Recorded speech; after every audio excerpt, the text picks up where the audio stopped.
This is Sam Wyche, and you're listening to the Inside Blitz with LeVon Kirkland.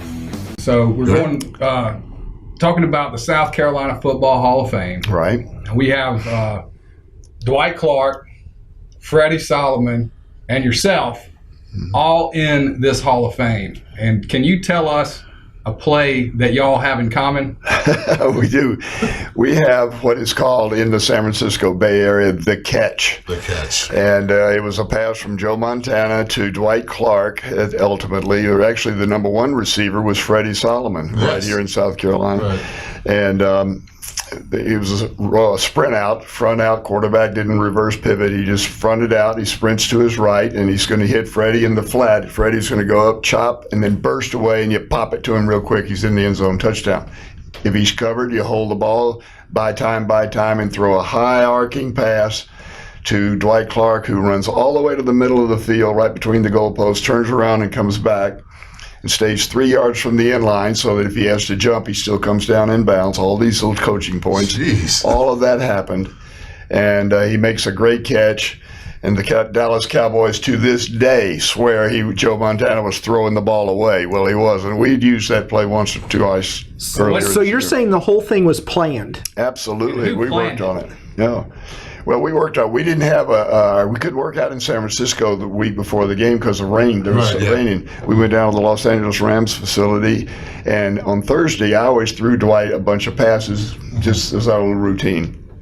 We picked that play, and I threw him those arcing passes. I said, "No, you're too far. You would have stepped out of bounds. Come back, do it again." We must have run it 7 or 8 times, and then I throw him bad passes, which I'm really good at. And that was our finish of the workout. You know, Friday is usually more of a walkthrough and review day.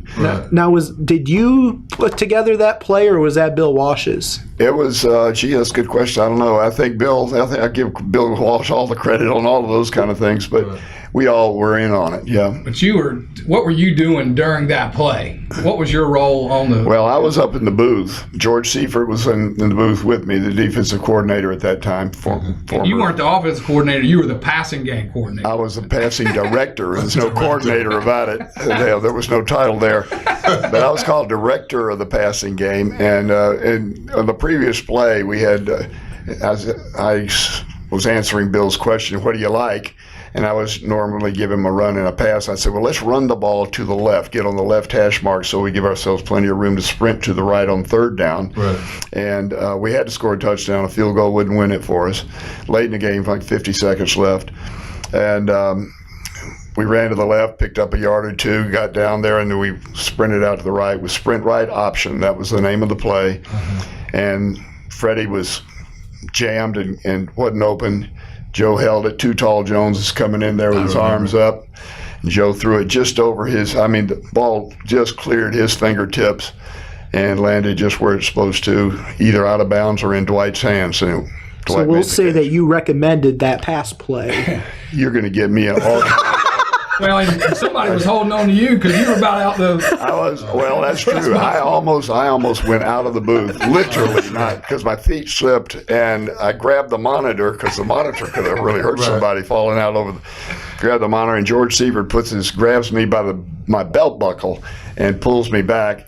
Otherwise, that could have been a. Do you go to sleep after something like that? No, you don't sleep for several days. You know that. Yeah, I know that. Yeah, but I was in Lamar, South Carolina at the time when that happened, and like I said before, I was a big Dallas Cowboys fan. And you broke my. How old were you? You keep talking about how young you were. Were you in diapers still? No, I was in diapers. I knew the game, so I had to be like maybe 9 or 10. Maybe. Okay, well, you knew what was going on there. Yeah, I knew exactly what was going on. I'm like, get him. Oh, they got him. He's going to throw the ball out.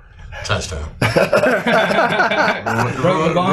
Ruined my whole Sunday, but that was an amazing play, though. Were you guys that detailed? Because oh, yeah.